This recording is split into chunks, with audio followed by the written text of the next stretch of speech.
Bonjour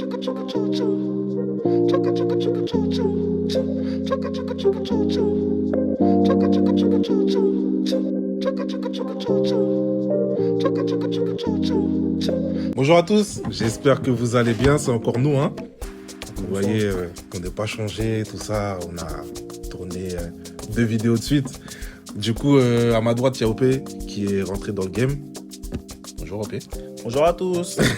Salut. Et toujours Manu, cette fois-ci, elle passe à gauche parce que elle a lavé Jarry. Du coup, vas-y, on essaye d'avoir de la partialité.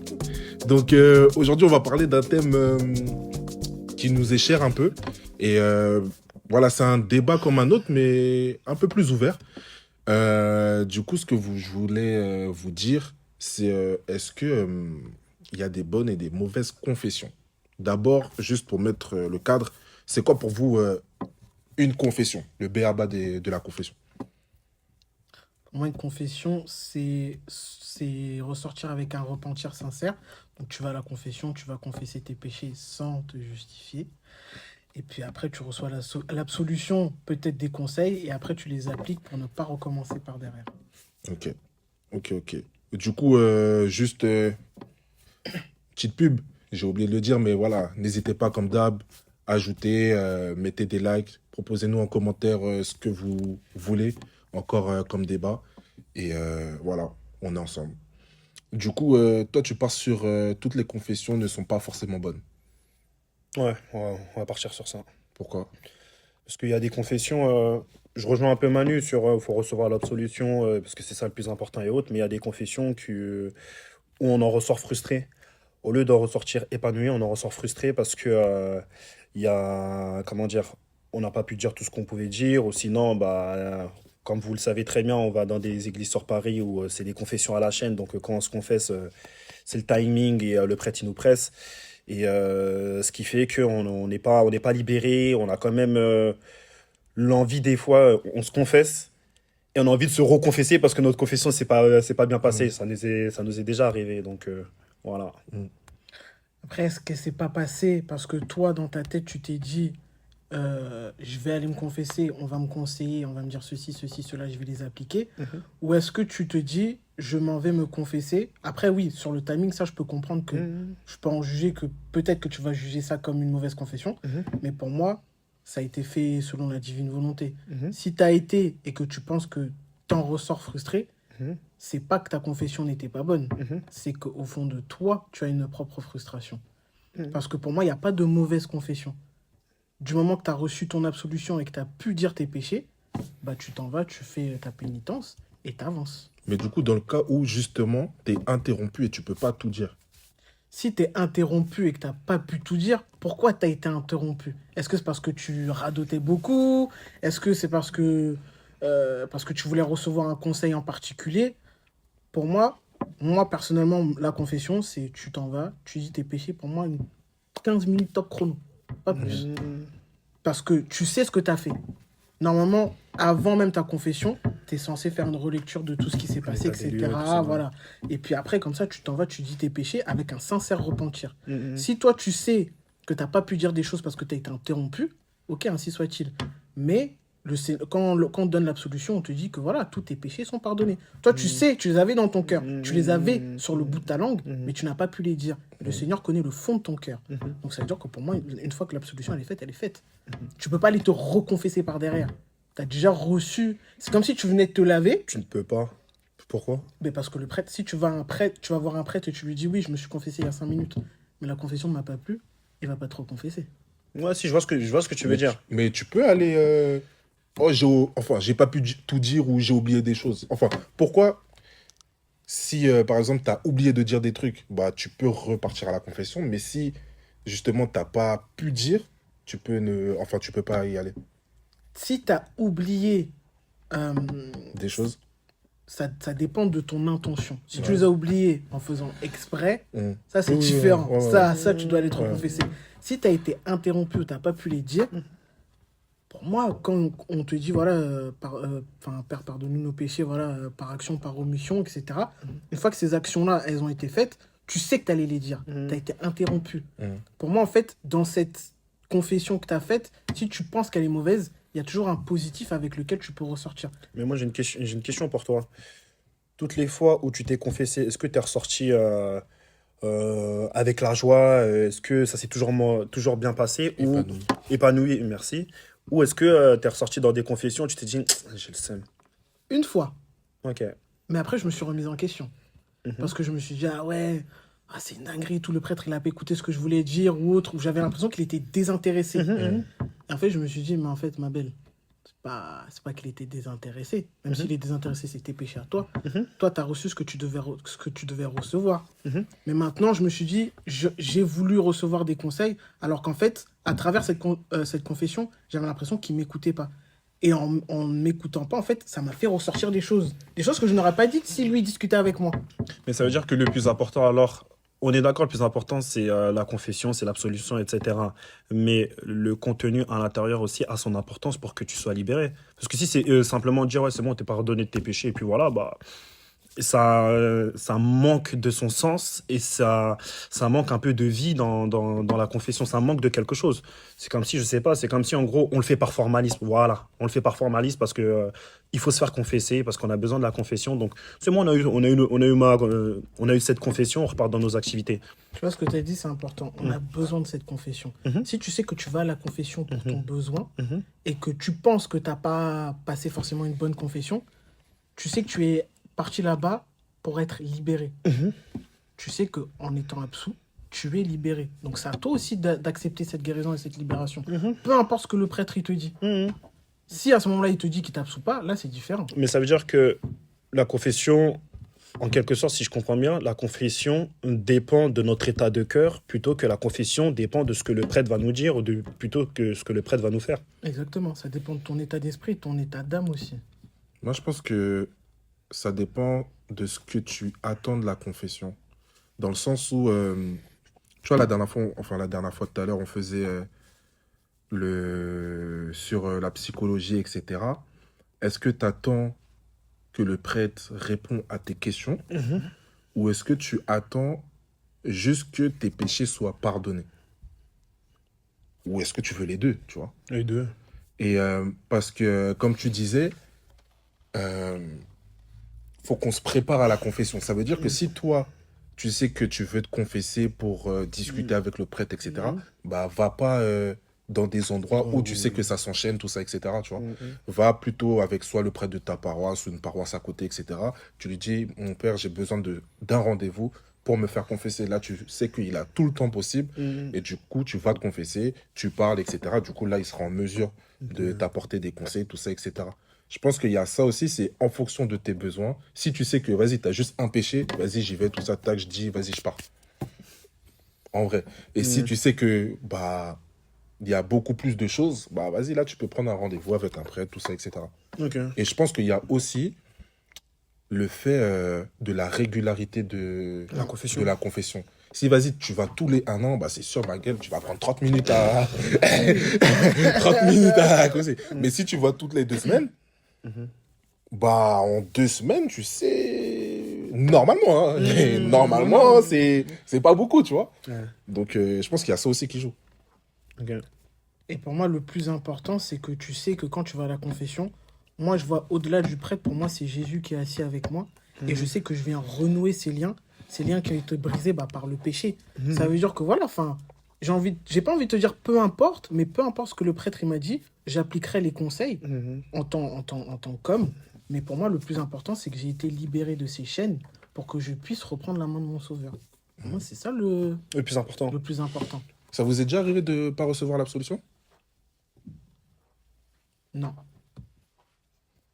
Non, je le fais jamais. Beaucoup, hein? Non, parce que... non, mais c'est une question... Non, parce que C'est une question. Non, mais c'est une question de ouf. Non, normalement, à chaque fois... Ça arrive, Ça hein. arrive, hein. Les prêtres, ils ont le choix de Je te donner ou pas. donner au prêtre. Non, si, je l'ai toujours reçu. Par contre, il y a souvent des prêtres qui oublient de je sais plus comment ça s'appelle. Donner de- des pénitences. Ouais, voilà, les pénitences. Mm. C'est... Mais ta pénitence, je peux la faire toi-même.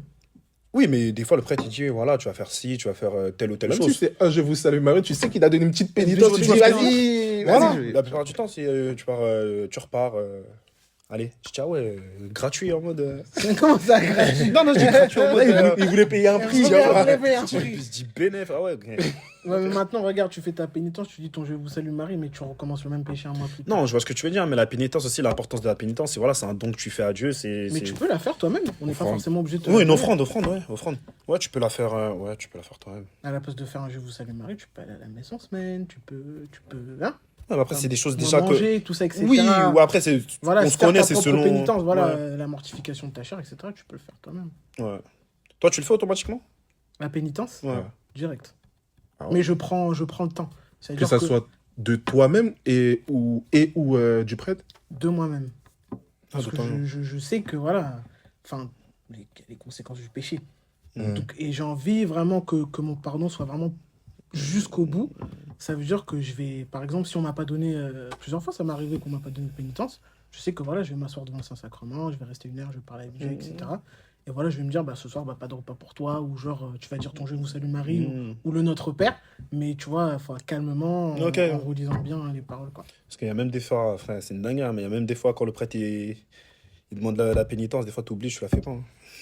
Toi, t'as déjà Ouais, oublié, toi, toi? t'es dur, toi, t'es T'as dur. déjà oublié non, vraiment. Il faut la faire. Tu Juste l'as fait de- Faut direct. faire l'affaire direct. Non, après, moi, la plupart du temps, quand je me confesse, c'est en semaine entre midi et 2, l'heure de travailler. Donc après, je repars directement. Je me dis, je vais faire le soir, après le soir.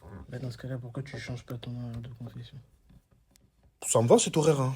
Vraiment, ça me va Non, mais cet si tu horaire. sais que tu peux pas faire la pénitence. Non, après, c'est parce que c'est plus par. Comment dire, je suis pas rigoureux par rapport à ça. C'est pas le problème de l'horaire, c'est le problème de la rigueur. Voilà. J'ai capté.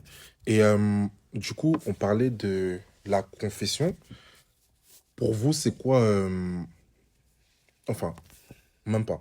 Pour vous, quand est-ce que vous avez déjà reçu que, ouais, là, vous avez senti que c'était une bonne confession et que ça vous a porté, en fait, cette confession-là? Vous vous êtes libéré de vos péchés. Est-ce que vous avez un témoignage à donner par rapport à ça? Ou est-ce qu'elles se ressemblent toutes et tu ressens... Non, pas elles se ressemblent toutes, c'est bizarre parce que quand je suis à Lourdes, les confessions elles sont particulières. C'est bizarre, hein, mais quand je suis à Lourdes, ce que le prêtre va dire, même sa douceur, sa compassion, même son sourire en mode t'inquiète pas, ça va bien aller, etc., bah, ça rassure en quelque sorte. Et on a besoin aussi, parce qu'on est des hommes et on a besoin aussi d'être rassurés en quelque sorte. Mais je pense que c'est l'atmosphère, l'ambiance de Lourdes, le fait d'aller à la confession, ce qu'il va nous dire et autres, ça rassure, ça fait du bien. Moi, c'était à Lourdes et à Saint-Louis-d'Antin. Je sais qu'à Lourdes, c'était... Bah, le prêtre n'était pas forcément gentil non plus. Enfin, il était cru. Il était cru, et je sais que... Comme on aime. J'ai pas recommencé par derrière. Donc je sais que ça a apporté son fruit. Et l'autre, c'était à Saint-Louis-d'Antin. Et il m'a mis face à moi-même. Genre en mode, ce que tu fais, c'est égoïste. Point. Enfin, et puis Ok. j'ai arrêté d'être rancunière. J'ai capté. Ils sont méchants, c'est un lui d'antan. Non, mais en plus, c'était un prêtre qui parlait fort. Ah ouais, t'avais peur qu'il T'entendais- dit... J'entendais, tu sais, la confession des autres et tout. Et je dis en plus, je disais, Seigneur, j'ai pas envie de passer là-bas. S'il te Ah, plaît, ma s'il te plaît, Seigneur. Et j'ai- Ah, c'est Mais du coup, par rapport à ça, comment vous... Est-ce que vous choisissez vos prêtres ou est-ce que bah, vous faites confiance à Dieu? Comment vous préparez votre confession? Avant, je choisissais. Maintenant, je me laisse guider. Parce Ouais. que si je choisis... en gros, en fait, si je choisis, c'est comme si je veux que ma confession se passe comme telle. Ça veut dire que je commande ma confession, je me laisse pas guider. Maintenant, non, je reçois ce que je dois recevoir et puis j'attends. Ouais, moi aussi, je me laisse guider. Après, je demande à Padre Pio, pardon. C'est qui? Saint Padre Pio. Ah, Pio! Ah, Pio! Ok, ouais. Et puis, J'ai compris bio. Et puis, genre, en plus, à chaque fois, j'ai toujours ce petit signe-là quand je lui demande, ça fait longtemps que je ne me suis pas fait confesser, il faut que je trouve... tu connais. Donne-moi la force d'aller me confesser. Et puis après, il y a toujours une petite imagette de lui derrière le prêtre ou autre. Donc, je laisse toujours la divine volonté se faire. Si tu tombes sur un prêtre, tu tombes sur un prêtre. Hein. Moi, je te mens pas, avant, c'était vraiment, je choisissais. J'essayais de guetter qui était le plus, entre guillemets, fiable, tout ça, etc. Tac. Ouais, non, t'as vu, je suis là, je m'assois, tout ça, Seigneur. Peu importe le prêtre avec qui je vais passer, bénis-le, permets qu'il puisse être sous ta divine volonté, etc. Bref. Et après, vas-y, le premier qui arrive, tac, bingo, tu vois. Mais je pense que c'est aussi important de prier pour les prêtres afin qu'ils puissent être sous la grâce, sous le Saint-Esprit et de dire vraiment ce que Dieu il veut, tu vois. Parce que tu disais un peu ça tout à l'heure, mais des fois, voilà, tu parles, tout ça, il t'écoute. C'est bon, vous avez fini. Ouais. Là, tu t'attends, bon, vas-y, j'attends la sauce. Et là, ok, alors on va passer à... Vous connaissez votre acte de contrition. Vous connaissez votre acte de... Tu vois ce que je veux dire? Donc... Ça m'a fait ça un jour. J'étais comme ça en plus. Il me dit, vous connaissez votre acte de contrition? Je l'ai regardé. On s'est regardé. Je dis, ok, d'accord, j'ai capté. Non, mais... Et du coup, est-ce que vous avez des... Enfin, comment on pourrait améliorer, si je peux dire, les confessions ou vous, comment vous pouvez améliorer votre confession? Tout à l'heure, je donnais des exemples si tu as beaucoup de choses à dire, bah, prends un prêtre en particulier, tout ça, etc. et tu te poses avec lui. Et toi, dans ton train-train quotidien, comment tu peux améliorer et faire des bonnes confessions? Je prépare mes confessions, je sais ce que je vais dire. Ça veut dire que je suis concis dans mes confessions, je sais pourquoi je vais à la confession, je sais exactement ce que je vais dire, ce qui fait que je suis... Enfin, je perds pas de temps à radoter et autres, etc. Et comment dire? Quand c'est en semaine, en fait, je distingue confession et temps D'écoute. temps d'écoute. Quand c'est un temps d'écoute, là, je parle. Quand c'est un temps de confession, je sais, un peu comme Manu, je sais que j'ai besoin de maintenant. Avant, c'était pas comme ça. Avant, fallait que je sois touché par le prêtre. C'est pour ça que je parlais de mauvaise confession. Là, maintenant, avec un peu de recul, je la prépare. Je sais ce que je veux dire. Et puis, je reçois tout simplement ce que j'ai à recevoir. Ok. Moi, je la prépare dans l'église. Sur l'instant T, ça veut dire peut-être 1 heure avant d'aller me confesser. Je vais commencer à regarder peut-être sur mon téléphone, etc. ou autre. Et ensuite, c'est vraiment prier l'Esprit Saint quand j'attends pour que, voilà, enfin, s'il y a des choses que j'ai pas forcément dites ou autres, que je puisse vraiment les ressortir lors de la confession. Et je pense qu'aller se confesser tous les 15 jours, ou même tous les mois, ça aide. Ça aide beaucoup. Parce que sur l'instant T, on ne se rend pas forcément compte, mais il y a des péchés, tu sais, que tu vas pas forcément... Tu ne te rends pas compte qu'ils font partie de ton quotidien. Et par la grâce de l'Esprit Saint, tu vas commencer à les voir, tu vas commencer à les confesser, à travailler dessus, etc. Et pour moi, avoir une bonne confession, c'est vraiment être réel et ne pas avoir peur. C'est surtout, moi, avant, c'était vraiment la peur qui me retenait. C'est-à-dire qu'il y a des trucs que je disais pas en confession. D'essayer de cacher à Dieu. Ah, mais ça sauf qu'après, tu dois aller confesser à un autre prêtre mais... que tu as caché. Donc, c'est double péché. Voilà, c'est ça. Donc, c'est vraiment être vrai pour pouvoir recevoir le Christ en sincérité. Amen. C'est qui sont les vrais. Donc, sur ce, merci beaucoup. J'espère qu'on a pu être... assez bon sur ce sujet et que ça a pu vous aider également. Dites-nous en commentaire s'il y a des bonnes, des mauvaises confessions, comment pour vous, vous voyez la confession et quel est votre idéal, entre guillemets, de confession, et si vous avez des tips à nous donner, n'hésitez pas. En attendant, continuez à partager, à liker sur tous les réseaux, que ce soit YouTube, Twitter, Instagram et TikTok, et on revient très rapidement vers vous. C'est comme ça. Salut la famille. Salut. Ciao.